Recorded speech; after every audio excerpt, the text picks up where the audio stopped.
à tous, bienvenue dans ce deuxième cours de l'école à la maison. Donc parlons tout de suite de l'évaluation que vous avez réalisée du coup avant les vacances. Eh bien écoutez, je vous félicite d'abord parce que quand même on a 67 élèves sur 67 qui ont réalisé l'évaluation à distance. Donc ça c'est vraiment très bien, je vous en félicite. Vous voyez d'ailleurs les moyennes apparaître. Alors c'est les 5e 6 qui ont la plus haute moyenne avec 14,87 de moyenne. Le 5e 5 les suivent de près avec 14,15 de moyenne. Donc voilà. Un bon test, bien réalisé, hein. Pour pouvoir y répondre, même en ayant le cours à côté ou en ayant d'autres informations à côté, c'était difficile si on n'avait pas un minimum appris. Mais ça a été quand même plutôt globalement assez correctement réalisé.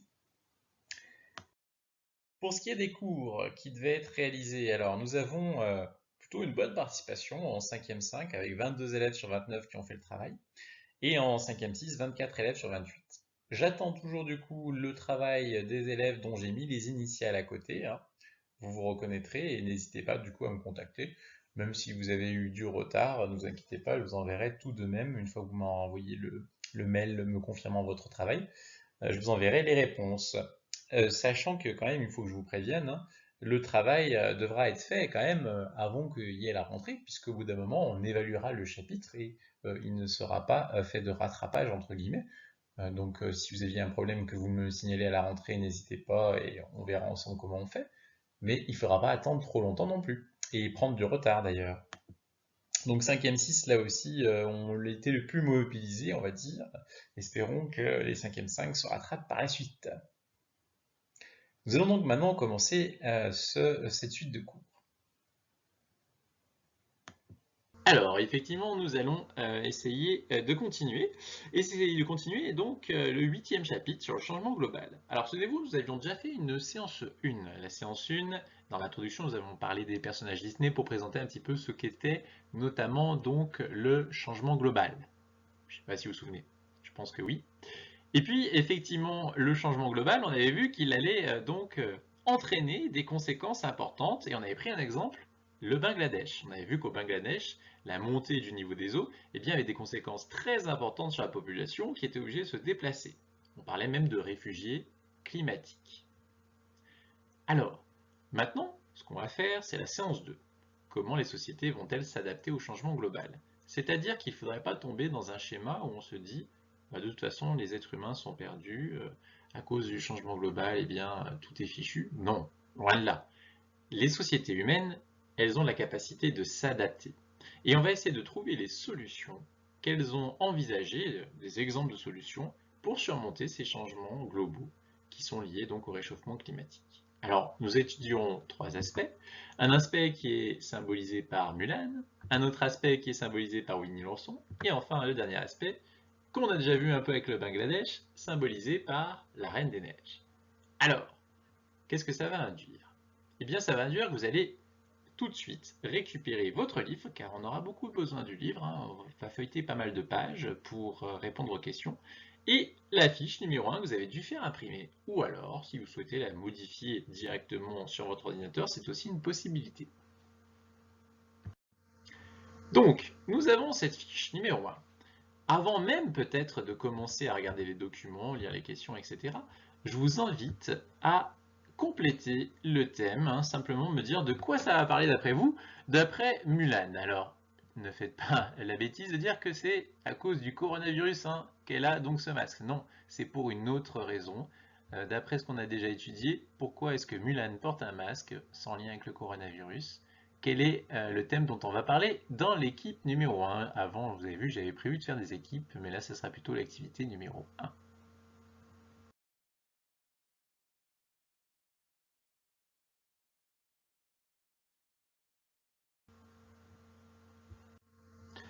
Alors, vous avez dû trouver le thème, j'imagine, hein.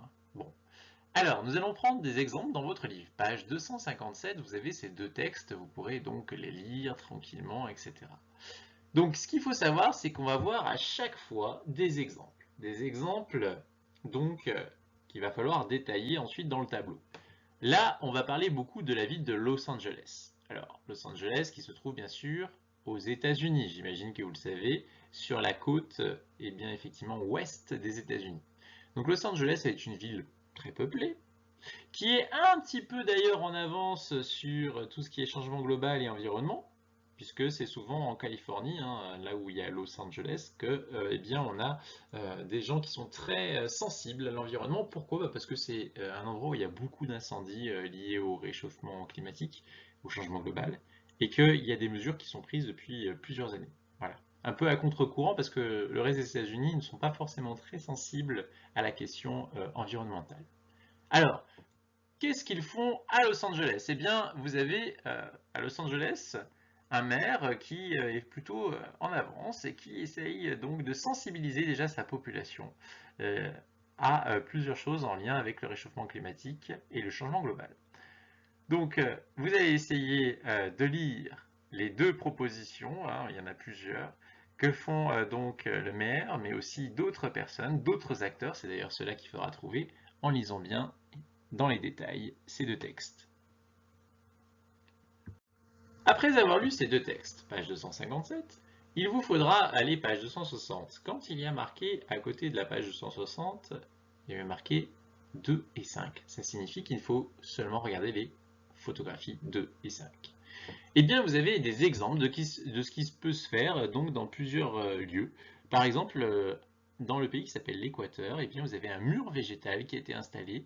Alors, le mur végétal, il a un double effet positif. C'est qu'il va permettre d'avoir ce qu'on appelle eh bien, la possibilité d'isoler les bâtiments. Donc, ça va permettre de garder la chaleur, donc de consommer moins d'énergie, moins de chauffage. Et puis, vous allez avoir aussi ce qu'on appelle la photosynthèse. Ces végétaux vont permettre donc d'aspirer, si vous voulez, le CO2 et donc de multiplier l'oxygène qui est disponible dans la ville. Donc voilà un premier exemple de ce qui peut se faire aujourd'hui. Les murs végétaux qui sont en train d'être développés, d'ailleurs on les étudie à Paris. Comme on parle de Paris, eh bien on a aussi ce qu'on appelle un anti-smog. Alors qu'est-ce que c'est ça? C'est un objet, un bâtiment qui est chargé de capter le CO2, c'est-à-dire la pollution. Alors, on l'a déjà un petit peu vu pour ceux qui étaient avec moi et Mme Beton l'année passée quand on a fait la ville de demain. Alors c'est toujours quelque chose qui intrigue beaucoup les élèves. Alors je vais vous laisser regarder une vidéo qui explique ce que c'est un petit peu et comment ça marche, puisque ça a été expérimenté dans deux pays qui vous seront développés dans la vidéo qui suit. Anthony Morel, bonjour. Salut. Bonjour Karine, bonjour Ronald. Pic de pollution aujourd'hui à Paris en Ile-de-France. Alors forcément, on rêve de villes un peu plus vertes, plus écolo. Ça existe dans certaines villes beaucoup plus polluées que la nôtre, d'ailleurs, notamment à Mexico. À Mexico, ouais, où on est en train de tester des murs mangeurs de pollution. C'est-à-dire que les immeubles vont être capables d'avaler les éléments toxiques de l'air que l'on respire et de les recracher sous forme inoffensive. Un peu comme les plantes qui absorbent le dioxyde de carbone et qui recrachent de l'oxygène. C'est un petit peu le même principe. Alors comment est-ce que ça fonctionne? En fait, c'est des bâtiments qui sont fabriqués avec un ciment qu'on appelle un ciment biodynamique, c'est-à-dire qu'on va ajouter à cette mixture un composé chimique qu'on appelle du dioxyde de titane, et ce composé chimique, il a une particularité très intéressante, c'est que lorsqu'il est en contact avec la lumière du soleil, il se met à filtrer, voilà, à filtrer les particules polluantes, toutes les saletés contenues dans l'air, et à les transformer en sel et en eau. Voilà, donc des éléments totalement inoffensifs. C'est testé à Mexico. Alors on voyait le bâtiment, c'était un hôpital en fait, une surface de 2500 mètres carrés, et on nous dit que cette simple surface, ce seul bâtiment est capable d'annuler, je schématise un petit peu, mais d'annuler la pollution de 1000 voitures. Donc vous imaginez à l'échelle d'une ville ce que ça peut représenter, d'autant qu'on peut mettre ça dans des trottoirs, dans des parkings, enfin tout ce qui est fabriqué à base de béton, ça peut être utilisé.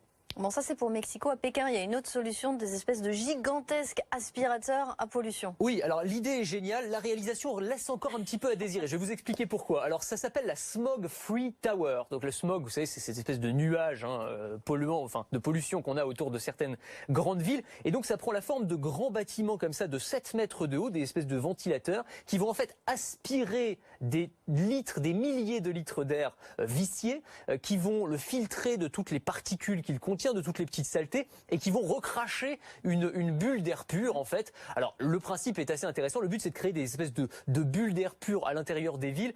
Certains remettent en cause l'efficacité réelle du dispositif qui est testé depuis quelques semaines, disent que ça fonctionne pas très bien pour l'instant, donc la technologie est prometteuse, peut-être pas encore tout à fait au point, mais enfin sachant qu'à Pékin, il faut savoir que le simple fait de respirer, ça équivaut à fumer 2 paquets de cigarettes par jour. Donc voilà, toutes les solutions sont bonnes à prendre, même s'il y a encore de l'amélioration et une marge de progression. Bien, donc vous avez dû comprendre un petit peu ce que c'était un smog avec la vidéo. Alors, Nous allons donc pouvoir compléter la case de droite, hein, ce qui concerne l'équipe numéro 1. Du coup, eh bien, vous allez pouvoir indiquer ce que c'est que les acteurs. C'est-à-dire, on prend un exemple, le maire de Los Angeles, c'est un des acteurs qui a mis en place donc ces projets. Donc vous essayez de faire une liste des acteurs, sachant qu'il y a un des acteurs, c'est une organisation qui comporte des initiales qu'on a déjà d'ailleurs vu dans la séance 1, nous avions vu sa définition. Alors, je vous laisse compléter les acteurs. Il y en a plusieurs qui vont participer donc à l'élaboration de ces projets, sachant qu'un acteur, ça peut être aussi une ville. Ensuite, vous allez pouvoir faire des tirets et décrire chaque projet. Hop, des petits tirets. Donc, on décrit en quoi consiste le projet, quelle est la nouveauté, l'innovation, et enfin, quelle est la solution qui est apportée face au changement global, puisque c'est ça le problème qu'il faut résoudre. Eh bien, je vous laisse compléter donc dans un premier temps ces projets qui ont été donc vus dans les textes, page 257, et les photographies, page 260.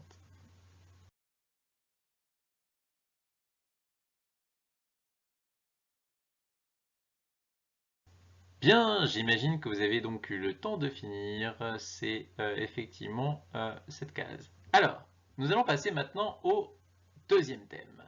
Donc vous allez essayer de me dire à quoi peut correspondre le thème sur Winnie l'ourson. Alors ça devrait vous donner un indice normalement assez facile, cette image.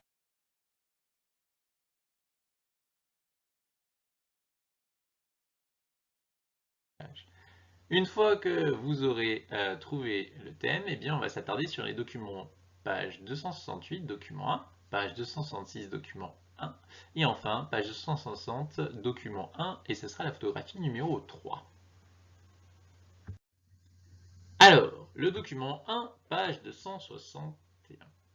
Alors, vous avez la déforestation qui est importante. Qu'est-ce que ça veut dire ce mot? En fait, déforestation, c'est qu'on va couper des forêts de manière particulièrement importante. Alors, quels sont les continents touchés? Bah, tous les continents sont touchés, sauf l'Europe. Il faut savoir qu'en Europe, c'est le seul continent où la forêt augmente. Alors pourquoi? Eh bien parce qu'en Europe, quand on coupe un arbre, il y a une législation, c'est-à-dire des lois, qui imposent à ce qu'on en replante deux. Donc la forêt augmente en Europe, mais par contre sur tous les autres continents, elle diminue fortement. Alors je vous laisserai lire le texte, éventuellement aussi regarder la photographie. Vous avez plusieurs façons de déforester, alors c'est déjà par couper par des machines industriellement, etc. Ou alors on peut mettre le feu.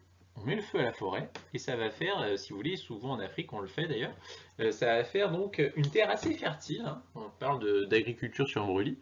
Le problème c'est qu'évidemment on fait disparaître toutes les forêts comme ça et en plus des ressources importantes dans les pays d'Afrique puisque le bois pouvait servir de chauffage, à cuisiner, etc. Et quand on a plus ça pose des problèmes. Donc je vous laisserai lire le document 1 et puis vous regarderez bien, hein, il y a quand même des solutions. Des solutions hein, qui peuvent être trouvées pour ces déforestations, notamment avec la FAO. Je vous laisserai lire tranquillement le document. Alors, le deuxième document. Alors celui-là, il est un peu particulier, c'est une affiche publicitaire. Affiche publicitaire, alors vous allez me dire, mais ça me dit quelque chose que je vois là avec le panda. Bah oui, c'est assez normal que ça vous dise quelque chose, puisque ça devrait vous rappeler la liberté guidant le peuple, c'est-à-dire un tableau célèbre du 19e siècle. D'accord? Alors, ce tableau, eh bien, il remonte effectivement une révolution en France. Ce n'est pas la révolution de 1789, attention, c'est une révolution qui a lieu en 1848. Bon, ça vous l'apprendrez en quatrième. En tout cas, la liberté guidant le peuple, tableau très très célèbre en France, est imité, parodié si vous préférez, par eh bien, on va dire une ONG. Alors, je ne vous dis pas ce que c'est une ONG, il faudra vous en rappeler. Et vous avez donc quelque chose qui a été affiché donc dans les métros, par exemple, dans le métro de Paris. Et ça, c'est pour sensibiliser les gens à quelque chose. Donc ça sera une solution là aussi. Alors, vous allez essayer de trouver quelle est cette ONG en cherchant donc l'acteur. Essayez de comprendre ce qu'elle défend en lisant un petit peu le document. Une fois que vous avez regardé les deux premiers documents, vous pourrez aussi regarder donc la photographie numéro 3. Alors là, c'est un peu particulier. Donc là, cette fois-ci, on a plutôt quelque chose d'un peu plus compliqué à comprendre, une invention. Une invention qui permet de détecter si vous avez des gens qui vont donc couper des arbres illégalement dans certains pays. Ça arrive hein, que parfois des bûcherons, des scieries, des entreprises se mettent à couper de grandes parties de la forêt sans qu'on soit au courant puisque les forêts sont immenses.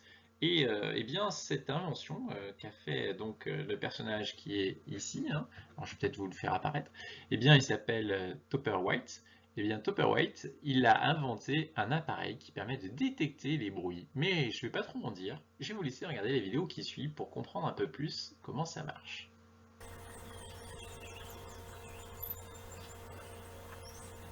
The rainforest can be so diverse as to be mind-boggling. But the reality is that there's no place in the world that's entirely safe. This area is being deforested at a rate that is very sobering.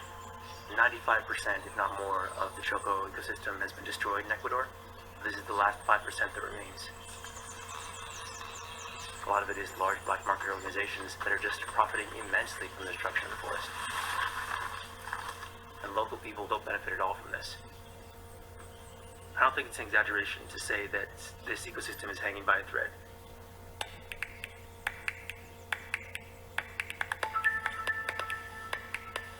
My background is really probably more in physics and software engineering, but I think I was kind of in the right place at the right time, and suddenly it all made sense that the work I was doing trying to help fight climate change and the work I was doing trying to build apps that could converge.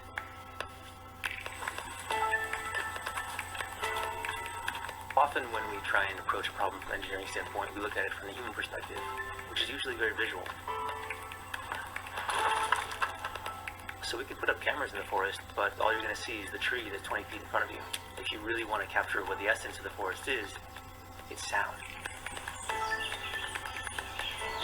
There's this constant cacophony of noise all the time, and it's filled with information. There are a few technologies that work as well as smartphones, but for us, that is the Guardian. The Guardian is a solar-powered smartphone in a box protected with a powerful microphone. We come out in the field, we put these Guardians up in trees to listen to the sounds of the forest. They capture all the sound, or we analyze it using AI, and that is an extremely powerful tool.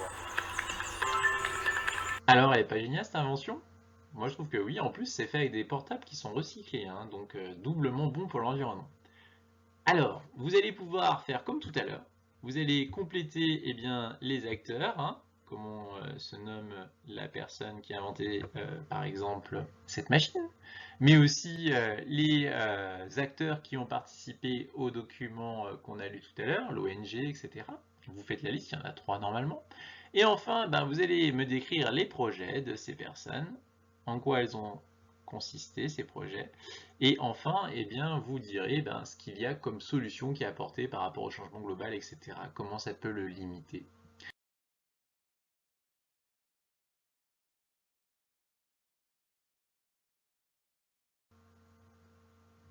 Alors, j'espère que vous avez eu le temps de réaliser tout ça. Vous allez pouvoir maintenant trouver le thème numéro 3 qu'on connaît bien puisqu'on l'a étudié au Bangladesh.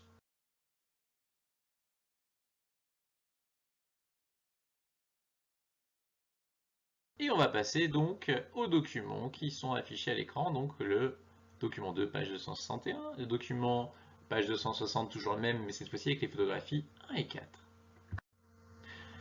Alors, les quartiers flottants, alors vous lirez le projet d'un architecte qui veut réaliser des cités géantes sur l'eau, des îles flottantes, si j'ai envie de dire, ou plutôt des quartiers flottants, ça fait quand même plus joli.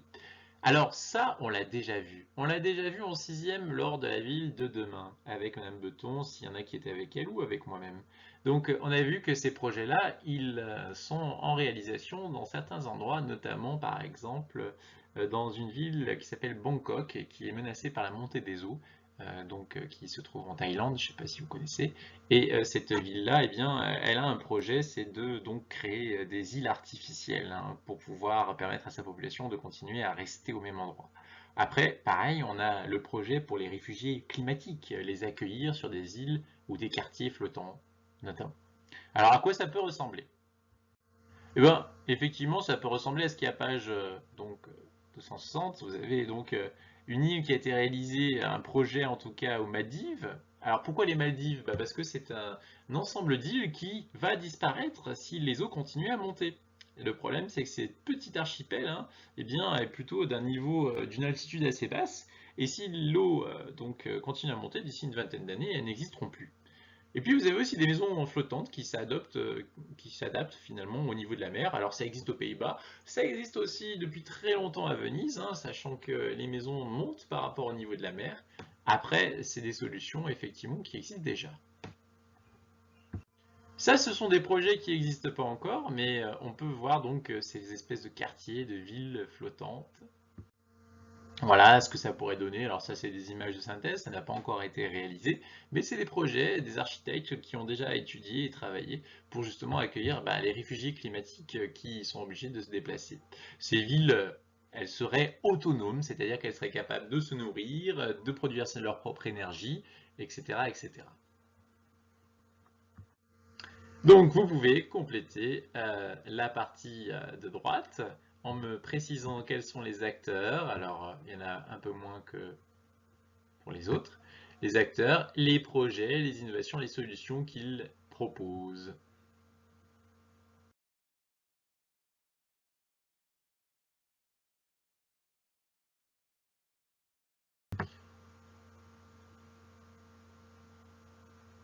Alors, vous avez dû avoir le temps d'appuyer sur pause, d'effectuer les exercices. Donc ce que je vous propose maintenant, c'est tout de suite d'écrire une définition. Une définition de ce que c'est le changement global, parce que ça fait un moment qu'on en parle. Alors, une définition un peu longue et difficile, il faudra bien l'apprendre. En gros, si on résume, en fait, le changement global, comme son nom l'indique, c'est un changement. Un changement qui va toucher toute la planète. Donc c'est pour ça qu'il est global. Donc il va y avoir des changements, et qui est le responsable de tous ces changements? C'est l'homme. C'est l'homme, pourquoi? Parce qu'il va créer le réchauffement climatique avec la pollution, mais il va aussi couper les forêts, ce qu'on appelle la déforestation. Et donc tout ce changement, il va créer des menaces, des conséquences importantes sur les êtres humains qui sont obligés de se déplacer. On va même parler de réfugiés climatiques. Et souvenez-vous, on avait parlé un peu du développement durable, et bien ça va avoir des conséquences dans 3 domaines, l'environnement, l'économie et la société. Alors je vous laisse écrire. Vous pouvez appuyer sur pause et ça restera à l'écran. Pour finir, eh bien, nous allons conclure le chapitre. Alors, nos sociétés, on peut quand même rester optimiste, hein, face au changement global, c'est-à-dire au réchauffement climatique produit par l'homme, eh bien, elles cherchent à s'adapter. Elles cherchent à s'adapter, c'est-à-dire à trouver des solutions. Il y a tout un tas d'initiatives qu'on a vues, ce ne sont que des exemples, il en existe d'autres. Il y a des solutions. Le tout, c'est de les appliquer. Après, il faut que les gouvernements, il faut que l'ensemble des pays de la planète se mettent d'accord. Et tous ne sont pas d'accord. Certains privilégient plus parfois l'économie que l'environnement, d'autres privilégient plus le social que l'environnement. Souvenez-vous, hein, c'est l'équilibre du développement durable. Donc il faut que tout le monde se mette d'accord. C'est pour ça qu'on a eu la COP 21 qui a été réalisée à Paris il y a peu de temps. Après, le problème, c'est que certains pays, comme les États-Unis, eh bien, traînent un peu des pieds. Vous avez peut-être déjà entendu un peu parler de Donald Trump, qui est le président actuel des États-Unis, qui n'est pas forcément ouvert aux questions de l'environnement et trouve que ce n'est pas forcément une priorité. Pour l'instant, en tout cas, c'est sa position. Après, elle n'est pas définitive, les États-Unis peuvent toujours changer d'avis. Bon. Après, il y a aussi un impact qu'on ne connaît pas, hein, c'est le coronavirus. Bien, on a vu que le fait d'être confiné a entraîné une forte diminution de la pollution. Et on peut se poser la question, on commence déjà à se la poser la question, hein, c'est de la géographie ça. On se demande si le comportement des gens, suite au coronavirus, au confinement, ne va pas changer. C'est-à-dire que beaucoup de gens ont fait du télétravail. Est-ce que finalement, certaines entreprises, certains travails, vont avoir la possibilité de ne pas effectivement continuer à travailler dans un lieu éloigné du domicile, mais est-ce que le télétravail va plutôt se multiplier? Ça peut être un exemple. Bon, on a vu que pour les écoles, par contre, ça marche pas trop, hein, parce que l'école à distance, ça va un petit moment, mais après, effectivement, ça a été très difficile à gérer pour les enfants et aussi, surtout pour les familles. Donc là aussi, il y a peut-être des limites, évidemment, à ce télétravail. Donc je vous laisserai écrire la conclusion en appuyant sur pause. Alors, c'est la fin de ce cours. Nous nous retrouvons, alors j'espère cette fois-ci, à la rentrée, du coup, le 2 mai. où nous pourrons donc réaliser la suite de ce cours, notamment l'enseignement moral et civique. Je vous souhaite une bonne continuation, une bonne journée, et vous rappelle que le travail est à réaliser pour le vendredi 30 avril. N'hésitez pas à m'envoyer un mail une fois qu'il sera réalisé afin d'obtenir la correction.